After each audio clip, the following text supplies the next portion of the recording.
That morning was unlike any other before it. The familiar creak of the wooden floorboards in the old house on the edge of Riverton sounded like a reminder of the life I had built here. 40 years ago, it was my own hands that turned the place from a pile of rotting timber into a warm home, every brick laid, every coat of paint soaked with sweat and pride. And yet, as I sat up in bed, rubbing the aching joints of my 70-year-old body, I knew this truth. There were fractures deeper than any floorboard crack, fractures not within the house, but within my family. And on that morning, those fractures would begin to split wide open, exposing a reality I had never thought I would be forced to face. If you're following this story, leave a comment below. I'm ready to face the truth, to show that you'll walk with me to the very end of this journey. And don't forget to like, subscribe, and ring the notification bell so you won't miss the next chapters of this dramatic story. After washing my face, the cold water biting into my skin, I lifted my gaze to the mirror. Steam blurred the glass, veiling a face both familiar and strange, as if someone else were staring back. Deep lines carved across my features, eyebrows gone silver, a stubborn chin, and eyes still burning blue. At my temples, a vein pulsed like a hollow drumbeat, echoing through this too wide, too empty house.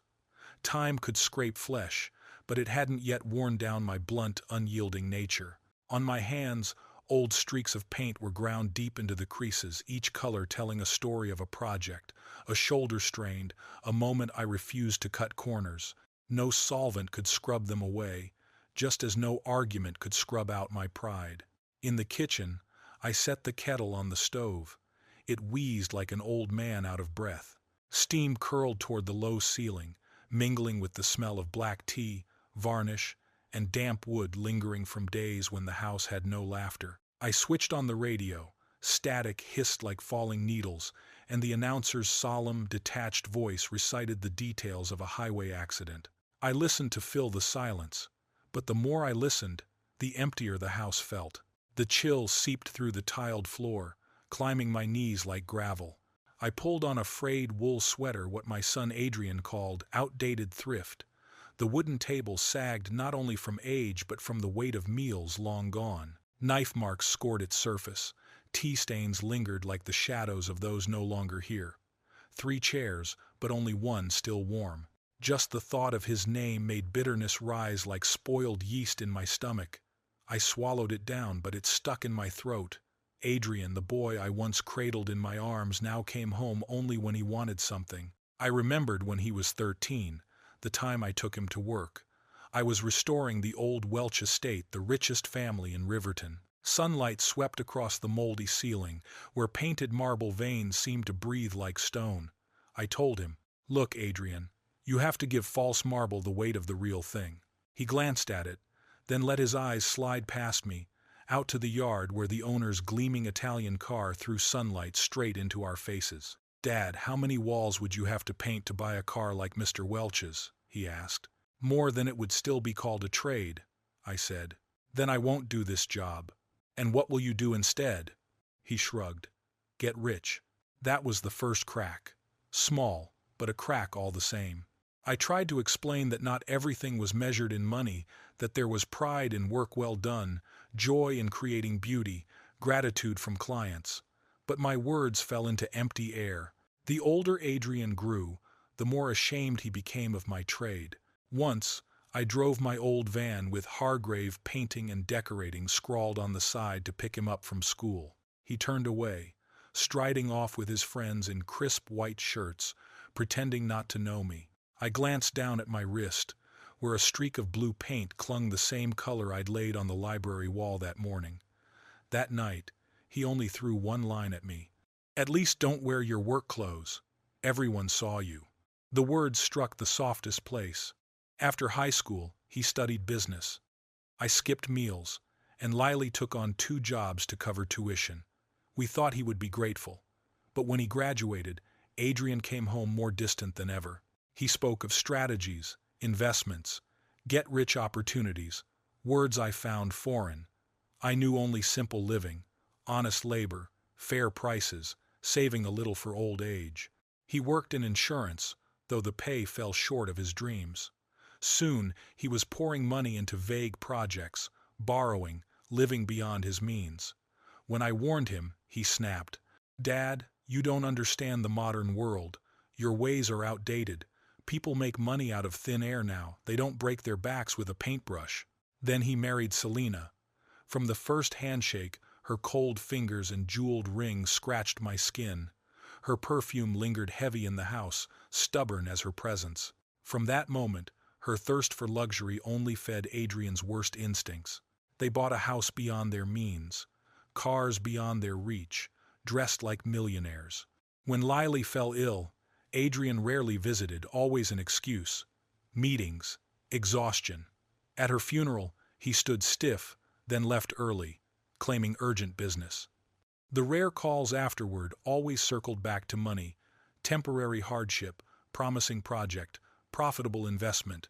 Sometimes the mailman slipped thick envelopes through my door, stamped in red, overdue. I gathered them up, laid them beside the newspaper.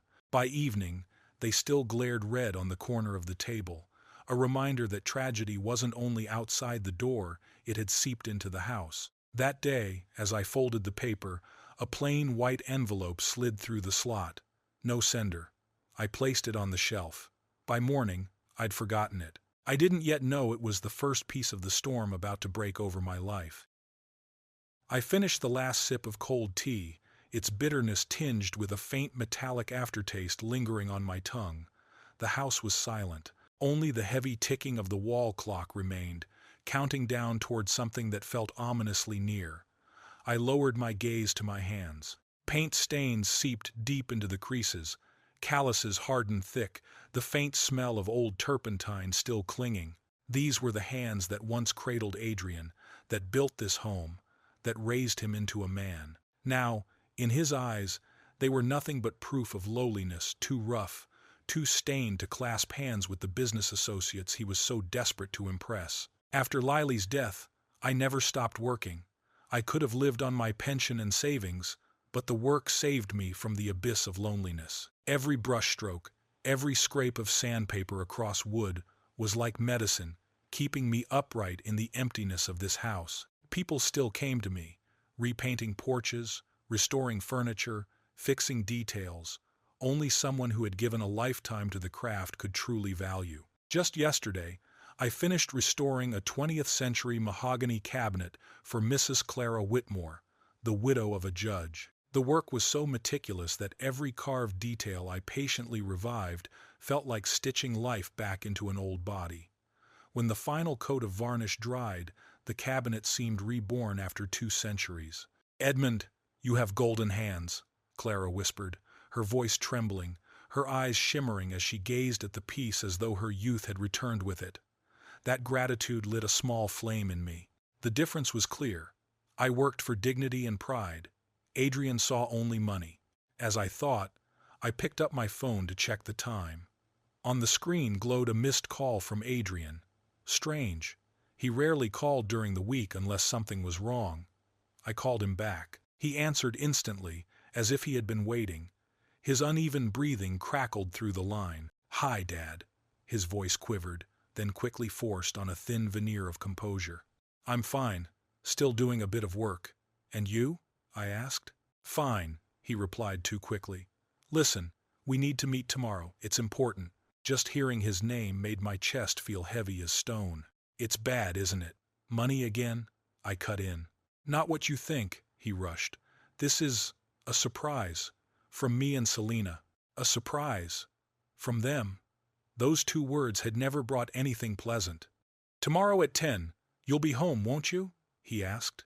"Yes," I said, hesitating. "Good. See you then." He hung up, severing the conversation. I remained seated, the phone cold in my hand. Wind whistled through the cracks of the door, making the ceiling light tremble faintly. A dark premonition seeped in, thick and unshakable. Tomorrow he would come, and I knew nothing would be ordinary again. 6 o'clock. The second hand ticked each click like a countdown. A chilly draft slipped through the cracks of the door, carrying with it the damp smell of old wood. Sleep had abandoned me long ago, leaving only the cold creeping down my spine. If I couldn't sleep, I might as well work. I turned on the radio to fill the silence. Static hissed like metallic rain. A newsreader's monotone droned about traffic accidents, then faded into nothing. I began tidying, folding towels into perfect edges, each crease like fastening a lock on my frayed nerves. The gray-blue walls remained soothing to the eye. The varnished wood floor gleamed faintly, and the old but sturdy furniture stood in their rightful places, like well-mannered friends who had stayed loyal. On the photo shelf, I stopped. A picture of the three of us, in front of this very house. Lily, myself, and Adrian at 10 years old, his gap-toothed smile wide. A faint scratch ran across the glass right through his eyes, accidental, yet ominously prophetic. My fingers clenched the frame, the glass knocking a soft clop. When did things start to tilt? The day he learned to measure everything in money? A memory surfaced. 3 months ago, he came alone without Selena, strangely enough. "Dad, rare opportunity. The cafe owner's desperate to sell. I need the deposit this weekend." "How much?" "10,000. I only have one." He frowned. "What's the use of 1,000? "To keep you alive when the storm comes early." His voice dropped, then stabbed straight. "If Mom were alive, she would have given it to me." That sentence fell like a lead weight. In my head, the radio went dead silent. The door slammed shut with a bang. The house swallowed me back into silence. I set the frame down and took a deep breath. Vacuumed the living room, dusted the shelves, replaced fresh towels in the bathroom.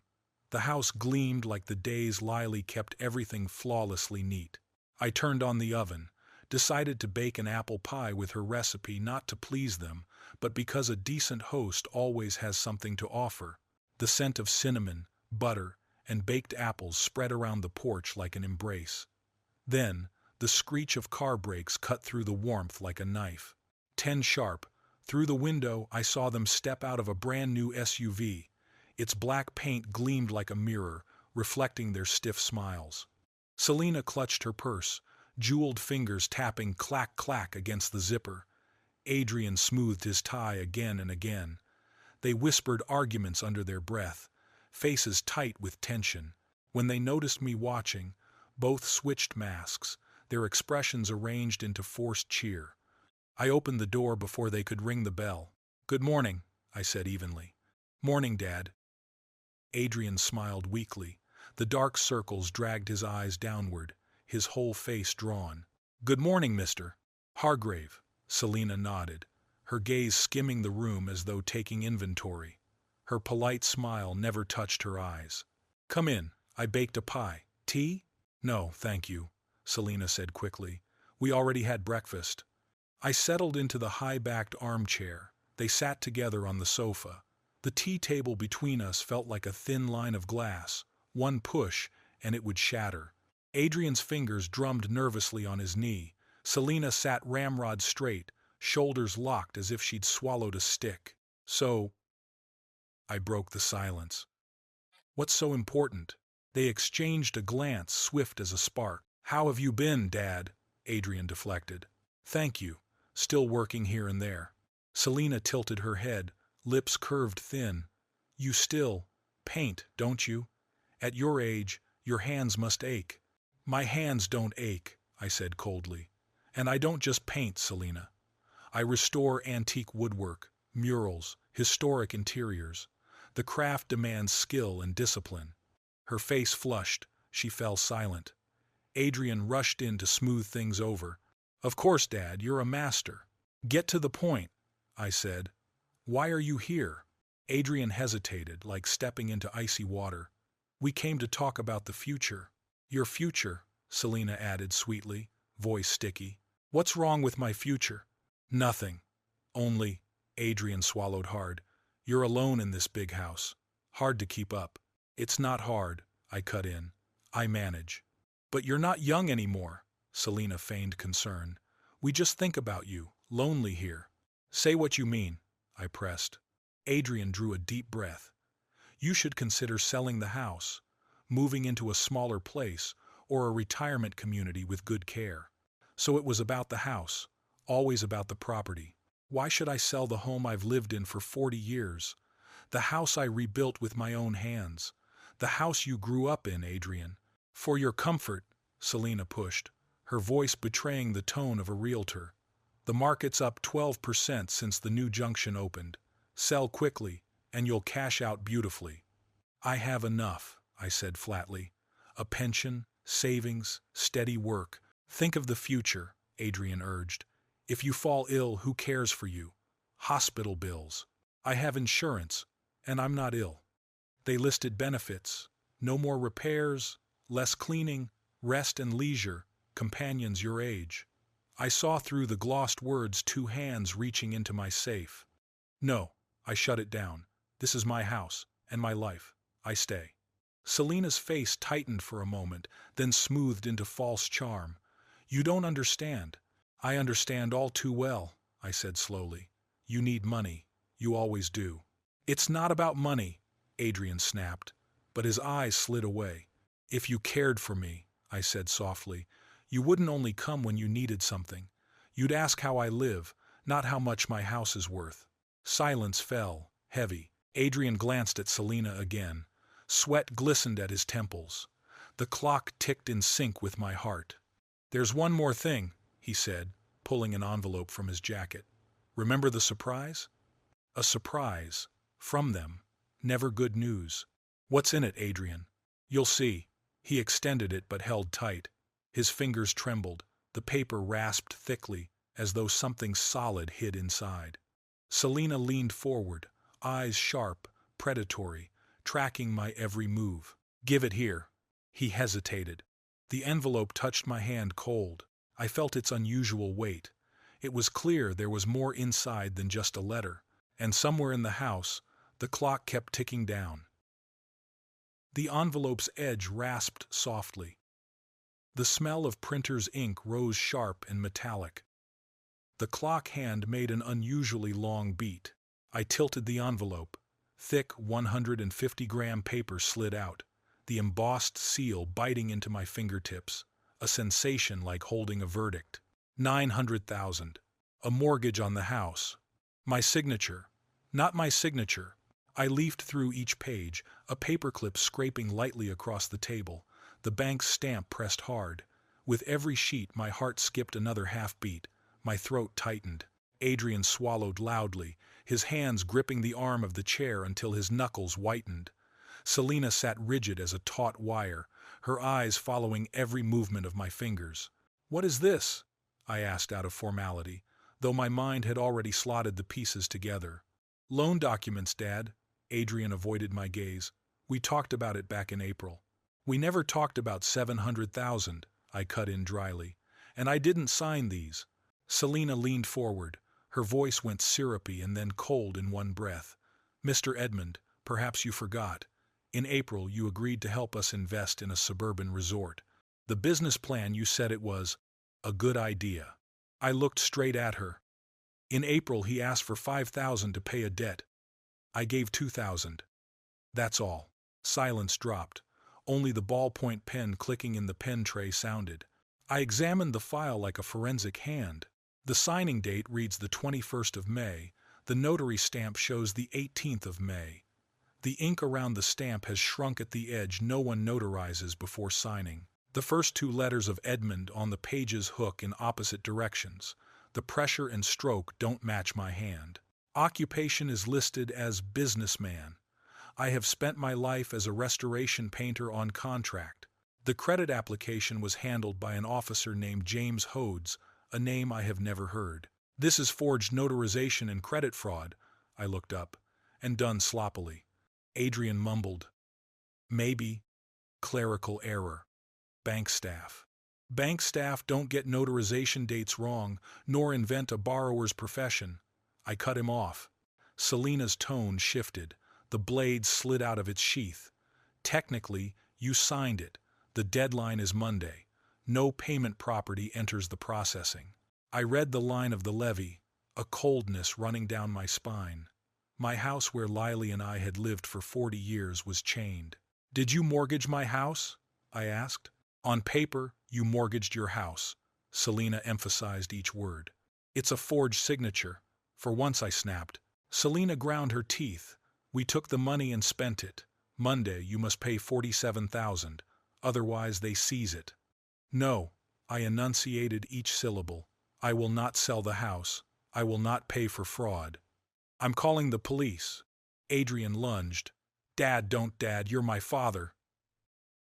He licked his lips, turning childlike and frantic. You're the child who forged his father's signature to get money, I replied.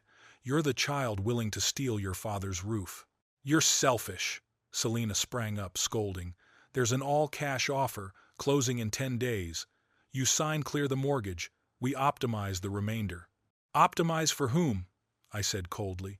For the two of you's debts? For Marcus Valario? I saw a flicker of panic in Adrian's eyes. He stammered, No, it's an opportunity, just there were hiccups. What hiccups? Where did 700,000 go? I pressed. Both fell silent. The answer sat somewhere in the ticking clock. I gathered the documents back into the envelope. I'm keeping these. They will be needed for the investigation. Give it here. Selina thrust out her hand, face contorting. It's not yours. Of course it's mine. I smiled thinly. By your account, my signature is on it. The air sagged. Adrian breathed fast. Selina's voice softened and she shook off her edges. Mr. Edmund, be reasonable. We're in the same boat. You call the police, you lose your son. We lose our freedom. No one wins. I have already lost my son, I said quietly, from the moment he chose to forge and pawn my house. Unexpectedly, Adrian grabbed the coffee cup. A hot brown torrent splashed up my face. You were never a proper father, he shouted, always judging, never supporting my dreams. The scalding heat hit my cheek and neck. The sweet burnt smell of skin singed by coffee rose and mixed with the air. I did not cry out. Years of solvents had taught me to bear pain. I wiped my face with my sleeve, slowly. So that's it, I said calmly. This is what you've become. Selina pointed at the door. Get out of this house. It's not yours anymore. I'm not going anywhere. I stood firm. This is my home. I will defend my rights by every lawful means. We'll call the police. She fumbled for her phone. We'll say you attacked us. Fine. I stuffed the papers into the envelope. I'll wait here and tell the truth about the fraud. Adrian's face cracked between despair and fear. Dad, talk calmly. There must be a way to settle this. There is. I nodded. Admit it. Compensate. Take responsibility. We don't have the money, Selina exploded. If you'd signed back in April, things would have been different. I would never sign a $900,000 loan, and you both know that that's why you forged it. Selina grabbed Adrian's arm. Leave. And you'll regret it, Edmund. Remember that. The door slammed with a bang. The smell of cinnamon from the pie in the oven was smothered under the acrid scent of burnt coffee. The envelope lay heavy in my hand. I held the envelope, and I held the house. The door slammed, the sound reverberating through the house and knocking a framed photograph to the wooden floor. The crack of the glass sounded like a slashing blow. I picked it up. It was the photo of Lily and me holding Adrian when he was newborn. The fracture ran straight down between father and son, like lightning tearing the sky, a wound that would never heal. I put the picture back on the shelf, but the house did not regain its peace. It sat silent and cold. Only the dry tick of the wall clock remained, heavy as if counting down to some verdict. I sank into a chair. The adrenaline ebbed away, and left only pain and a searing sensation. My cheeks stung from the coffee. My heart ached from the betrayal. What to do? I knew I had to move fast. Call Milton Carraway, file a police report, notify the bank.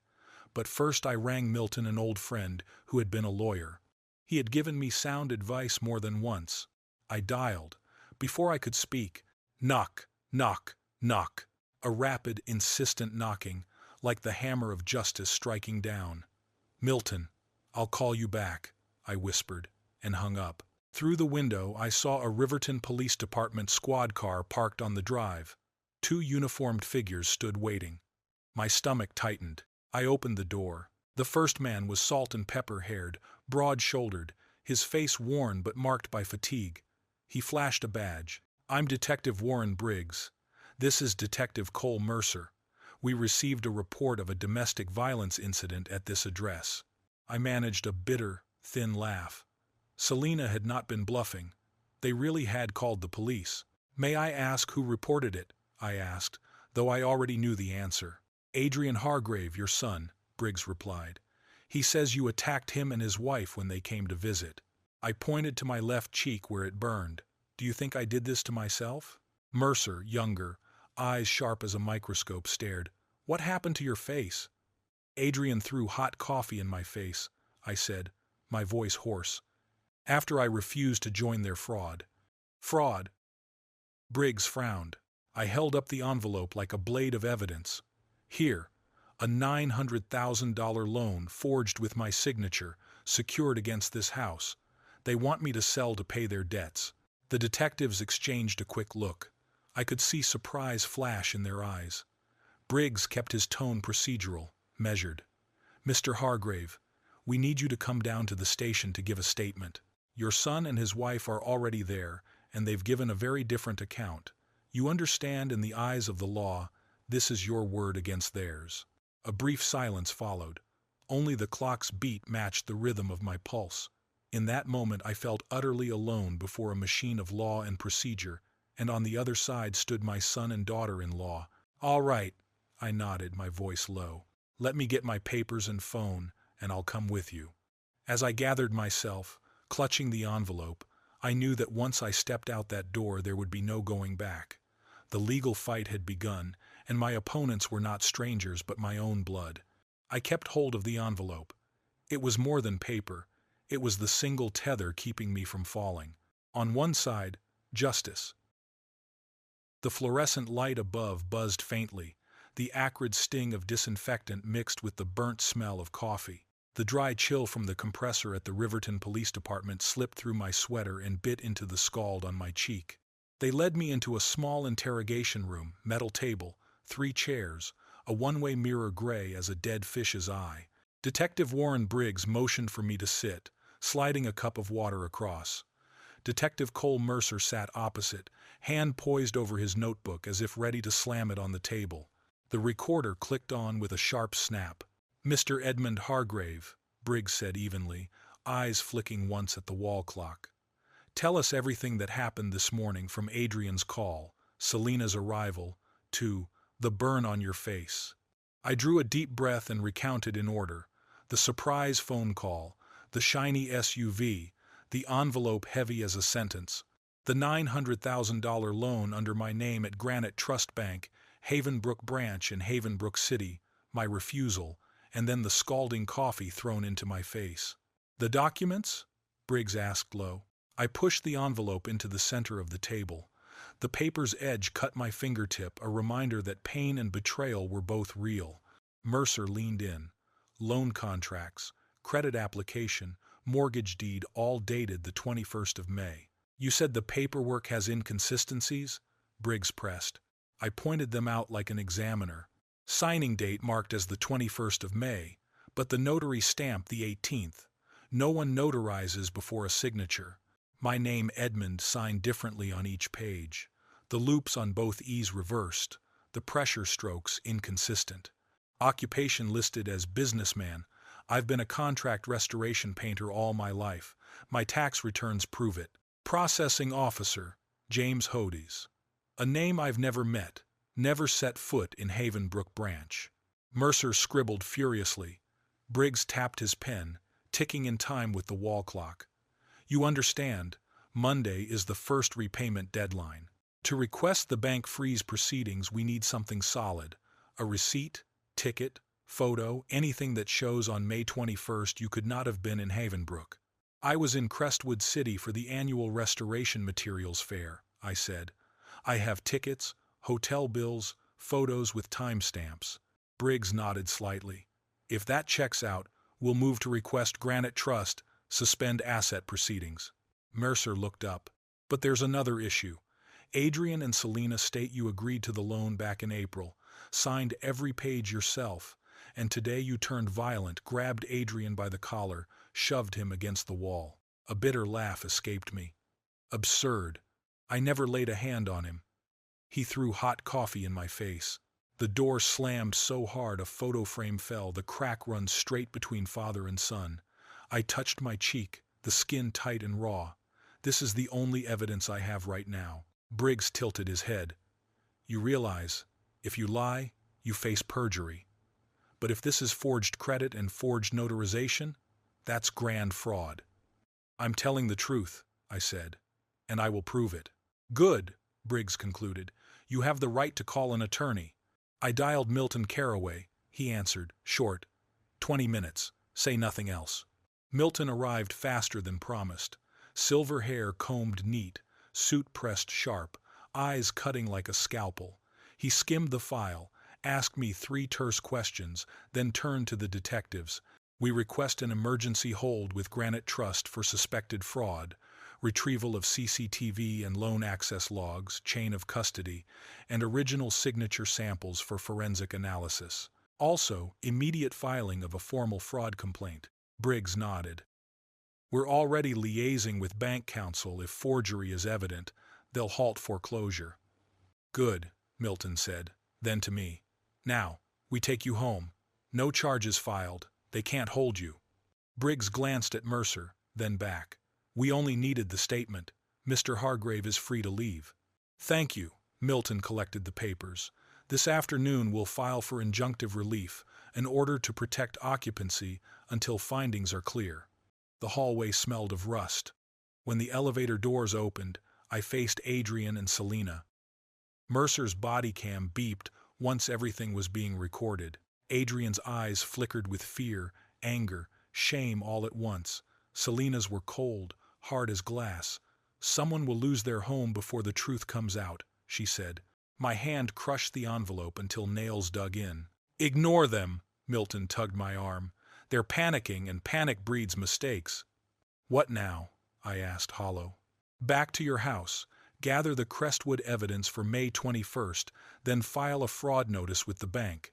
Tomorrow, 1. Freeze foreclosure. 2. Emergency injunction. 3. Schedule handwriting forensics. And request Granite Trust, Havenbrook Branch CCTV. As the car turned onto my street, my heart jolted. A strange moving truck was parked right at my door. The lawn was littered with books, clothes, cartons. A drill screeched in the lock, oil dripping fresh. The glass door smeared with glove marks. What the hell? I bolted from the car before Milton cut the engine. Hey, what are you doing in my house? I pounded the door. A foreman stepped close but didn't open. Eviction order, property transfer to new owner. What new owner? I'm Edmund Hargrave, the legal owner. We've got paperwork from Adrian Hargrave, and Granite Trust Bank House is bank-owned for default. Illegal eviction, Milton snapped, phone out. Calling Riverton PD. While we waited, it played out like a stripping of my life. The wedding album sprawled open, first-page photo plastered with rain, the toolbox dumped, screws scattering like bones, Lily's old sweater soaked into the mud, curtains shifted in the neighbors' houses. A child pointed. A mother yanked them back inside. Sirens wailed. Briggs and Mercer returned to the scene, faces hard. Papers, Briggs demanded from the foreman. He handed them over. Briggs scanned, his face darkened. No court order, just a bank letter and a service contract with Adrian. You have no right to evict. The foreman paled. We were told it was legal. Mercer's voice cut like ice. Legal exists on court paper, not in someone's mouth. Briggs barked. Stop now. Put every item back inside, right now, and hand the new keys to the rightful owner. The man fumbled a keyring. Was supposed to give these to Adrian tonight? Now you give them to Mr. Hargrave. Briggs pointed to his notebook. And sign, property restored, nothing missing, nothing damaged. Next time you pull this, I'll cuff you. The next 2 hours, the movers were cautious, almost surgical, placing belongings back like organs after an operation. I counted every box, every item, counted screws as though tallying the last days of peace. Luckily, heavy rain came late. Most things escaped being soaked, but the violation burrowed into my bones. You can't stay here tonight, Milton said as the last piece was returned. Too great a risk of break-in. even staged evidence. You come with me. Where do I go? For the first time in years, I felt powerless. To my place. Tomorrow, file motions, call the bank, book the forensic exam, 3 strikes at once. Briggs and Mercer wrote the incident report, promised increased patrols. Mercer closed his notebook. See anything suspicious, call immediately. I climbed into Milton's car, clutching the new keys. As we drove off, the house loomed dark in the rain, but from the kitchen window glowed a faint yellow enough to remind me it had once been light, and would be light again. I'll take it all back, I whispered, feeling steel harden in my bones. By law, by time, by my own hands. Mornings in another person's house always carry a foreign smell. I opened my eyes in Milton Carraway's living room, the ceiling higher, the curtains darker, the mattress softer. For a few seconds I didn't know where I was. Then yesterday crashed back down on me, pressing against my chest. My son betrayed me. My home was nearly stolen. A lifetime overturned in a single day. Cold water stung my cheek, the burn searing as though someone pulled the skin tighter. The clock's second hand ticked dryly, each stroke a reminder that Monday still waited outside. Stepping into the kitchen, Milton was already there. "Good morning," he said, placing a cup of coffee before me. The smell made my stomach clench. Still, I took the cup, holding the rim of the porcelain just to steady my hands. "Honestly, it's awful," I admitted. "I spent the night wondering how everything came to this." Milton nodded, opening his notebook. "Quick update. I requested an administrative hold with Granite Trust Bank's Risk Division. They've frozen all proceedings on the loan under your name until we get clarity. Next, we file a TRO, temporary restraining order, to protect your occupancy." He checked his watch. "We have 48 hours to lock everything down before the Recovery Division presses the button. And after that, evidence. Every shred that shows you were at the Crestwood Annual Restoration Fair on May 21st, your genuine signature samples, tax records proving you could never qualify for a $700,000 loan, and..." Milton tilted his head. "Don't go home alone. Riverton isn't gentle right now. We need a safe place." I thought of Clara Whitmore, the widowed judge's wife, for whom I had just restored an antique cabinet. She once told me her door was open if I ever needed it. "Good idea," Milton said. "Clara's sharp, and she understands the law." Clara's home sat in Riverton's quiet quarter, its garden perfectly trimmed. The Victorian house still carried its 20th century chrysanthemum moldings, the shellac holding the scent of tree resin. The bell rang, and there she was, slender, silver hair pinned neatly, brown eyes warm. "Edmund, dear, I'm sorry for what you've been through. Come in. I've made tea." The living room glowed with comfort. Against one wall stood the cabinet I had restored, polished to pride. "Everyone admired your craftsmanship," Clara said with a smile. Despite the chaos, a spark of pride warmed my chest. Skill was one thing they could never steal. I told it all, Adrian and Selina. The envelope, Granite Trust, the coffee thrown in my face. Clara listened, questions sharp as a scalpel. "This is forgery, fraud, and attempted unlawful eviction," she concluded. "It won't be a light case." I don't want Adrian in prison," I confessed. "I just want my home, and for them to know they cannot do this. Compassion cannot replace evidence." "Edmund," Clara said gently, "we gather evidence first, mercy later. I'll call my niece at the tax office not to leak anything, but to flag exactly which records your lawyer can subpoena." Milton spread the files across the table. We pinned papers, drew arrows, built branches. Branch 1, alibi, tickets, hotel receipts. Time-stamped photos from Crestwood, April 15th. Branch 2, forgery, handwriting analysis, CCTV extraction, chain of custody at Havenbrook Branch. Branch 3, money trail, trace debts, cards, transfers. "We'll need witnesses on his gambling," I added. Clara nodded. "Some seniors go to Silver Falcon Casino. If Adrian was barred, they'll know." Milton concluded, "I'll file a notice of fraud with the bank and prepare injunctive relief. Edmund, you gather signature samples and tax files. Clara, work your contacts. For a moment, my phone lit with an unknown number. I answered only the hiss of a compressor's wind, then silence. Milton met my eyes.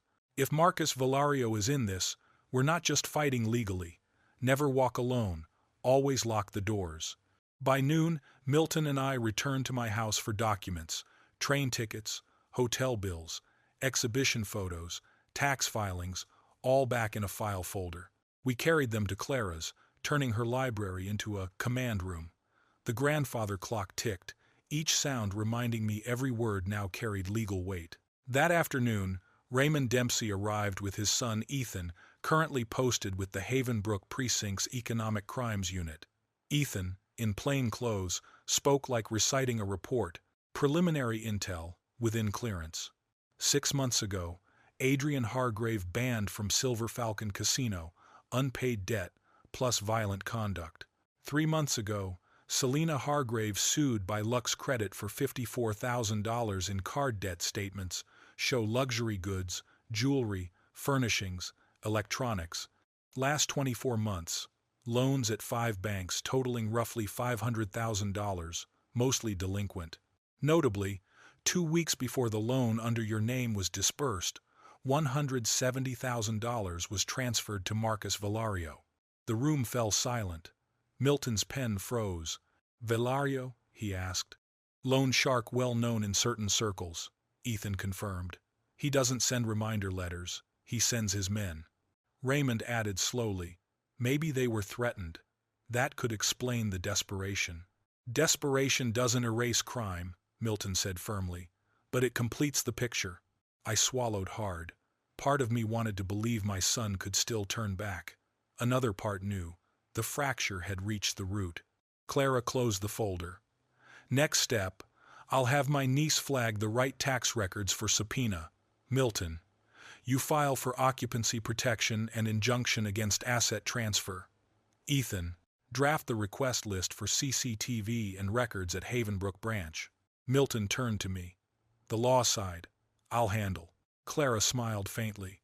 "The network, I'll call." Ethan nodded. "The data, leave to us." We clasped hands, gathering papers. Outside, the motion light on the porch flicked on, then off, as if someone brushed past the fence. Milton and I locked eyes. I gripped the table edge, speaking low but certain. "We'll strip every layer of this false paint, until the true grain of the wood is revealed." The shrill ring of the telephone pierced the heavy silence of Clara Whitmore's living room, startling everyone as though a gavel had just struck down a verdict. Clara pressed her lips together, her fingers tightening around the armrest of her chair. "Yes, he's here," she said, then handed the receiver to me. "Edmund, it's for you. Detective Warren Briggs from the Riverton Police Department." I picked up the phone, my chest tightening. "Mr. Hargrave." Briggs's voice was dry and heavy. "We've taken Adrian and Selena into custody. Not just for loan fraud. There's more." "What else?" My throat rasped. "Forgery for the loan and—" The surveillance cameras at Granite Trust Bank, Havenbrook Branch, confirmed that the man in a wig and dark glasses was Adrian. In addition, during the house search, we recovered a file prepared to apply for another loan under your name at a different bank. He paused briefly, then lowered his voice. "And we also found a draft will with your forged signature dated to coincide with one of your old medical records. Clearly, they were scripting a scenario in case you died suddenly." My teacup slipped from my hand, liquid sloshing over the saucer's rim. Blood rushed to my ears, my heart pounding as though the room had been stripped of oxygen. They didn't just want my fortune, they had tried to write a death sentence for my life. "They're at headquarters now," Briggs continued. "They're asking to see you. The decision is yours." I stared into space, reeling, part of me burning to confront them, another part crushed by the thought of looking my own son in the eye after learning this. I'm not ready," I finally said. "Give me time to think." "I understand. Call us when you decide." The line clicked off, leaving only the cold, steady buzz. I set the phone down. Milton Carraway, Raymond Dempsey, Ethan Dempsey, and Clara were watching me, their eyes a mix of sympathy and righteous fury. "Adrian and Selina have been arrested," I said heavily. "They were preparing another loan under my name, and there's a forged will." Clara gasped, covering her mouth. "Oh my God, Edmund." Milton laid a firm hand on my shoulder. "Don't see this as the end, see it as golden proof. The law will grind them down."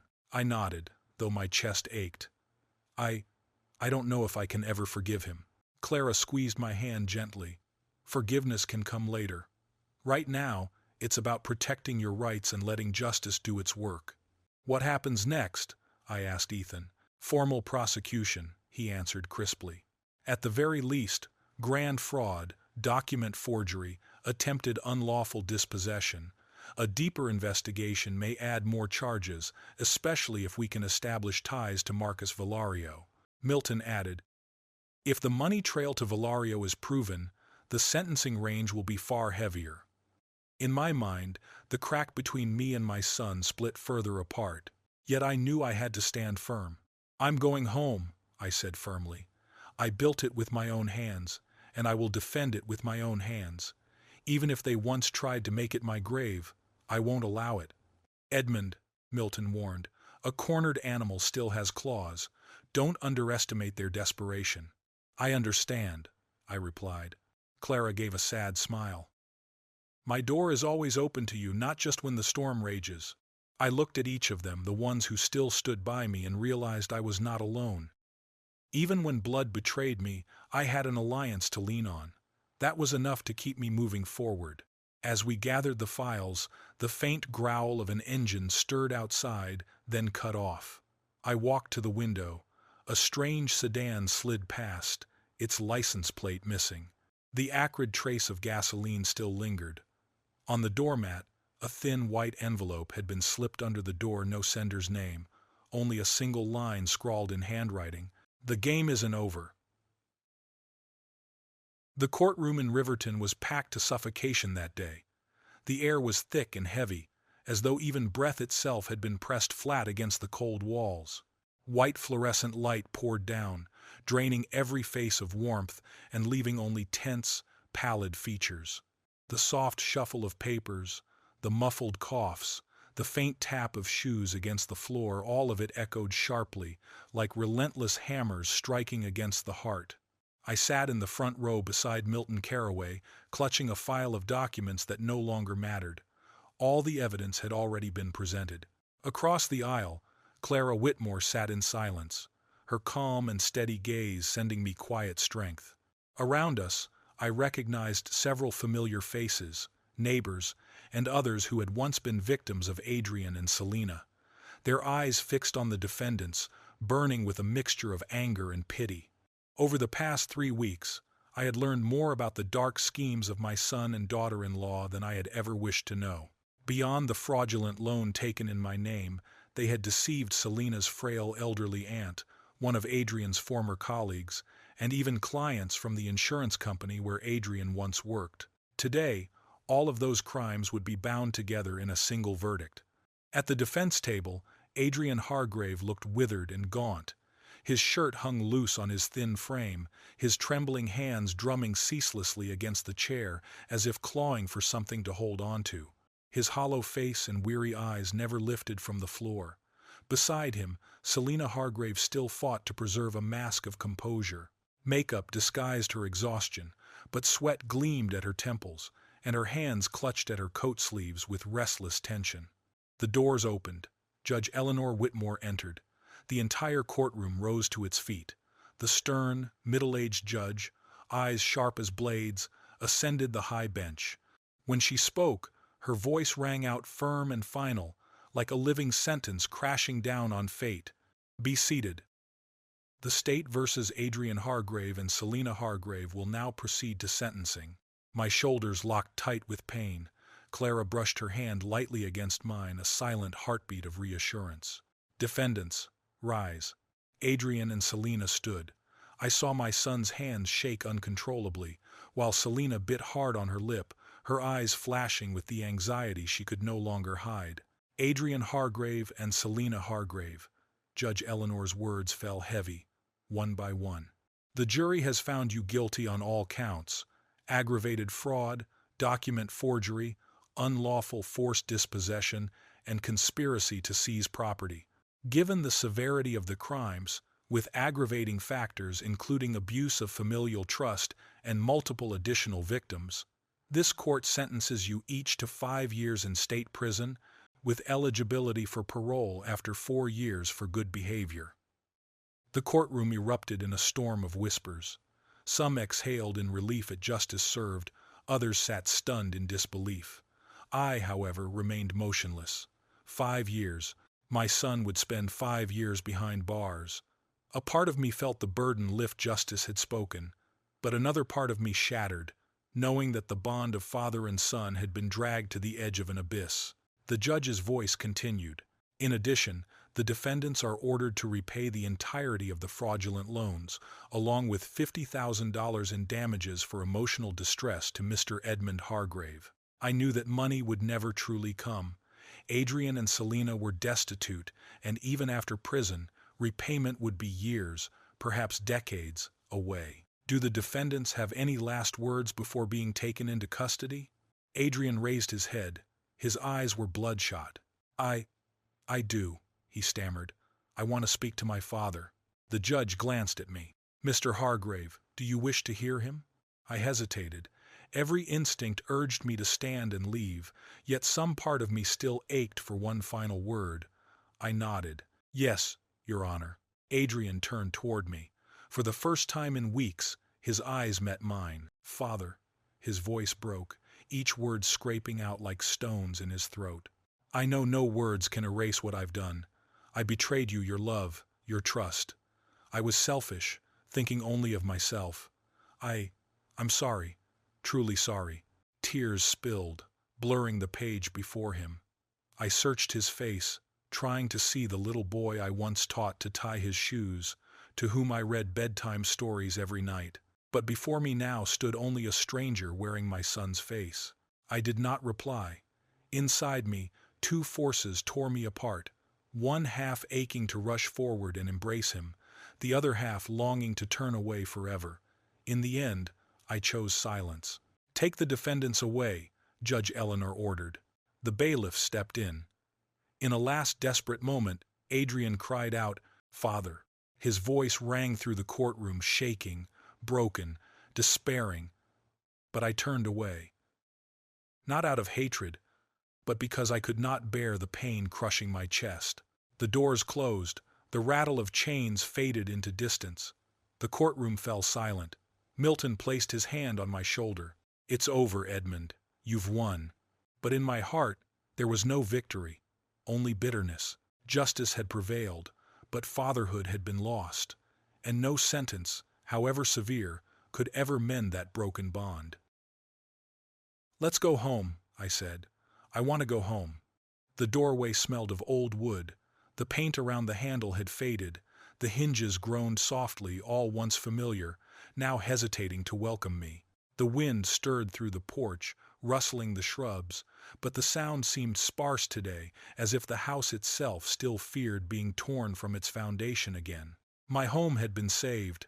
Milton Carraway's timely intervention, the police's support, and the bank's cancellation of the fraudulent loan had restored me as the rightful owner, free of encumbrance.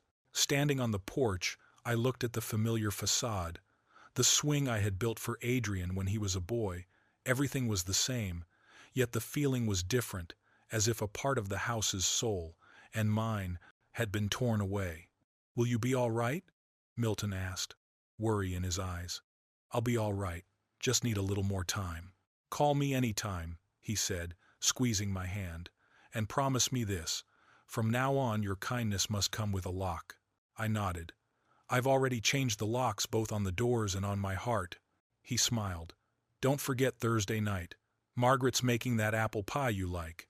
In the past weeks, Milton and his wife, Clara Whitmore, Raymond Dempsey, and his son Ethan had become my firm support. I realized I had more friends than I thought, people who valued me for who I was. Inside the house, emptiness swept over me. The furniture was untouched. yet the air felt altered, perhaps because the bitterness of betrayal still lingered. I sat in my armchair, gazing at Lily's picture on the wall, replacing the frame shattered the day Adrian and Selena slammed the door behind them. "Lily, what would you say now?" I whispered. "Would you forgive him?" She had always been gentler, more forgiving than I. Perhaps she would have forgiven. As for me, I was not certain. I turned to repairs, repainting the living room, patching the squeaky floorboards, replacing the cracked bathroom tile. Working with my hands pulled my mind back into order. Each scrape of sandpaper against my fingertips wore away a dark thought. Paint dust clung to my arms, cold and dry, but my spirit grew warmer. A week after the trial, the phone rang. Julian Cross, the owner of a small gallery downtown, and an old client. "Mr. Hargrave, I've got something a little unusual," Julian said. "We're organizing an exhibition of restored works by local artisans. Would you like to display yours? Maybe even host a workshop?" "I'm not an artist, Julian. Just a painter." "You're not just a painter," he laughed. "That Baroque ceiling at Welsh art students now study photos of it for stone mimic techniques. The way you recreated wood grain patterns, gilded mirror frames at the Ashford Grand Hotel, that's real artistry. People should see it." I fell silent. All my life, I had taken pride in my craft, yet rarely expected it to be called art. Perhaps I had misnamed my work all along. "I'll think about it," I said. "The show's in 2 months, and I heard about your son. I'm sorry." "Thank you," was all I could manage. I went down to the basement, my private museum, color samples, photographs of projects. The smell of old varnish lingered, flecks of pigment dusting the lids of tins. On one lid, a faint yellow chalk mark still remained a test stroke before gilding the Ashford frame. It lay there like an old signature of mine. Each photo was a slice of life. The Baroque ceiling at Welsh, the faux emerald columns at City Hall, the gilded accents in a hotel. Each one a form of art. Maybe Julian was right. Adrian had once been ashamed of my trade. Perhaps he never understood its value. I decided to accept Julian's invitation, not to prove it to him, he would not see, but to affirm the worth of my life's work for myself. The next day, I called Clara with the news. "That's wonderful, Edmund," she exclaimed. "Your work deserves to be recognized. You'll come, won't you?" I surprised myself by asking. "I'd be honored. Let's have dinner before the opening." She paused, gently straightening Lily's photo. "Justice has done its part. The rest we do with respect. I'm grateful for how you've kept the picture straight, and kept my back straight too." A warmth coursed through me. At 67, I thought my heart had closed forever, yet it hadn't. I returned to an antique jewelry box I had picked up at a flea market. Peeling paint, broken hinges, faded carvings. But I saw its potential, the beauty beneath the dust of time. As I sanded, patched wood, and rebuilt patterns, I thought of my own life. Adrian's wounds would never fully heal, but they would not define the rest of my days like the box. I was more than broken scraps. I still carried value, beauty, resilience. 2 weeks later, an envelope arrived from the prison. It lay untouched on my table for a whole day before I dared to open it. "Dearest Father," the handwriting trembled. The word father was written 3 times, 2 of them crossed out. The ink had blurred it. "Sorry," whether from tears or intention I could not know.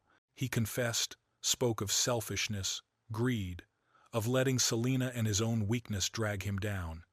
He did not ask forgiveness, only that one day I might listen. I folded the letter and slipped it between 2 pages of the exhibition catalog where past and future met.